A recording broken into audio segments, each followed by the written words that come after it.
Hello friends, எல்லாருக்கும் வணக்கங்க. Welcome to easy சமையல் கிச்சன் அண்ட் கார்டன். இன்றைக்கி நம்ம கிச்சனில் ஆட்டு சுத்து கொழுப்பு வறுவல் தாங்க பார்க்க போகிறோம். இதுக்கு நான் ஒரு 150 கிராம் ஆட்டோட சுத்து கொழுப்பு வாங்கியிருக்கிறேன். இது எப்படி வறுக்கிறதுன்னு பார்க்கலாம். இதுக்கு நான் ஸ்டவ் ஆன் பண்ணி ஒரு கடாய் வச்சு கடலெண்ணெய் ஊற்றிக்கிட்டேன். எண்ணெய் இதுக்கு கொஞ்சமாக தான் விடணும். இது கொழுப்புங்கிறதுனால அதுலேயும் நிறைய எண்ணெய் பசை இருக்கும். கொஞ்சமாக சோம்பு போட்டு தாளிச்சிக்கலாம். சோம்பு பொரிஞ்சோடனே ஒரு 100 கிராம் அளவுக்கு சின்ன வெங்காயம் இந்த மாதிரி போட்டுக்கலாம். சின்ன வெங்காயம் போட்டு அது கூடவே கொஞ்சம் கருவேப்பிலையும் சேர்த்து நல்லா வதக்கிக்கலாம். இந்த வெங்காயம் கருவேப்பிலையெல்லாம் நல்லா வதங்கி வந்ததுக்கப்புறம் இது நம்ம கழுவி சுத்தம் பண்ணி வச்சுருக்கிற ஆட்டு கொழுப்பு சுத்து கொழுப்பு சேர்த்துக்கலாம். இது கூடவே ஒரு அரை ஸ்பூன் அளவுக்கு இஞ்சி பூண்டு பேஸ்ட்டு சேர்க்குறேன். இதோட பச்சை வாசனை போகிற வரைக்கும் நல்லா வதங்கினதுக்கப்புறம் நம்ம கொழுப்பு சேர்க்கணும். ஆட்டு சுத்து கொழுப்பு சேர்த்து நல்லா வதக்கிக்கலாம்.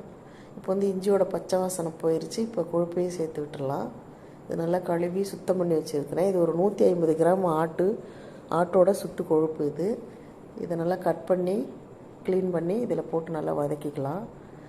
இதுக்கு நல்லா கொஞ்சமாக கல் உப்பு கூட சேர்த்துக்கலாம். இப்போ இது நல்லா வதங்கி வரட்டும். இது இதுலேயும் நல்லா அந்த எண்ணெய் பசை இருக்கிறனால நல்லா சுருண்டு வரும். தண்ணி சேர்க்க வேண்டியதில்லை. இப்போ சேர்க்கக்கூடாது தண்ணி.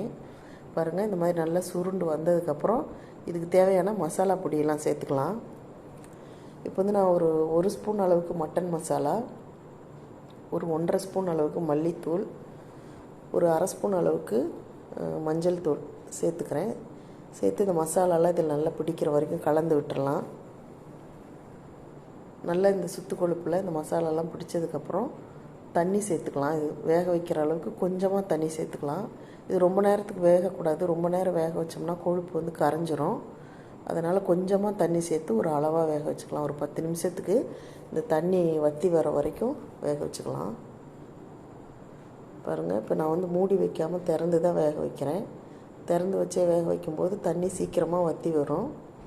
பாருங்கள், இப்போ தண்ணி பாதி அளவுக்கு வற்றி வந்துடுச்சு. இப்போ நம்ம ஒரு அரை ஸ்பூன் அளவுக்கு மிளகுத்தூள் சேர்த்துக்கலாம்.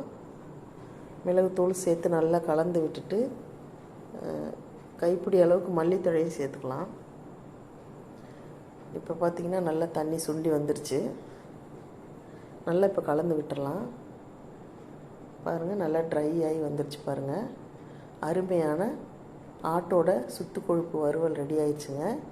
இது சோத்தில் போட்டு பிசைஞ்சு சாப்பிட நல்லாயிருக்கும். இட்லி, தோசை, சப்பாத்திக்கு தொட்டு சாப்பிடவும் நல்லாயிருக்கும்.